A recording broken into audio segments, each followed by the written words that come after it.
Spork by Kyo McLear and Isabel Arsenault. Spork was neither spoon nor fork, but a bit of both. He had a mom and a dad who both thought he was perfect just the way he was. But Spork stuck out. In his kitchen, forks were forks and spoons were spoons. Cutlery customs were followed closely. Mixing was uncommon. Naturally, there were rule breakers, knives who loved chopsticks, tongues who married forks, but such families were unusual.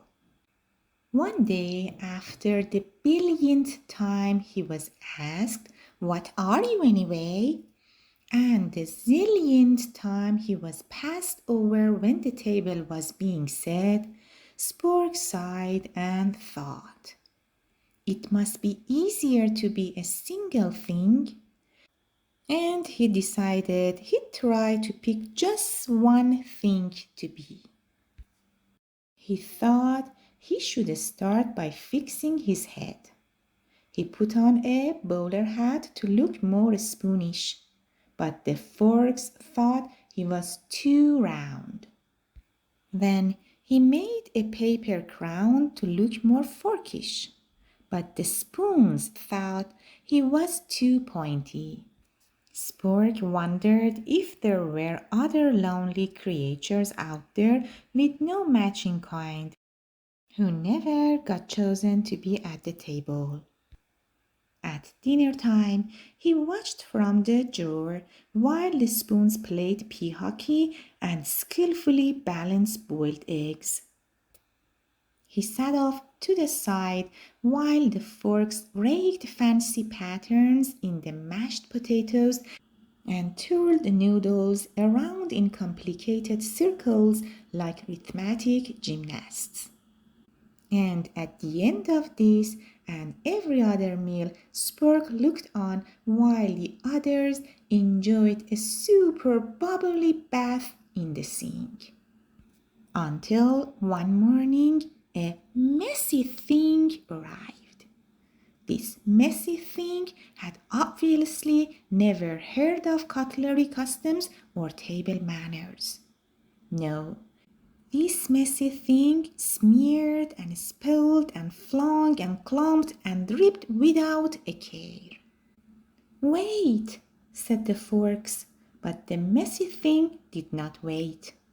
"Careful," said the spoons, but the messy thing was not careful.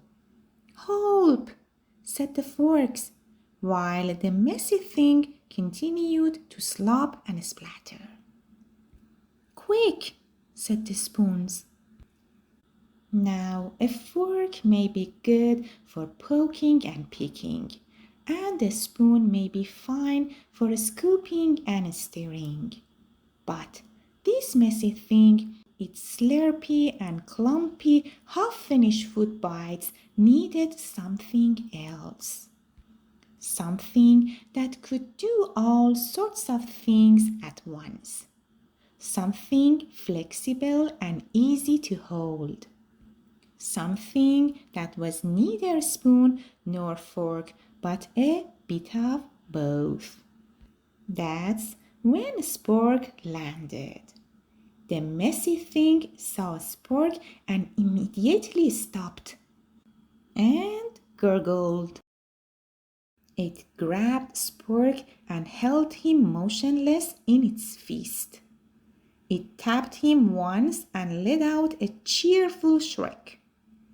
It wagged Spork excitedly up and down.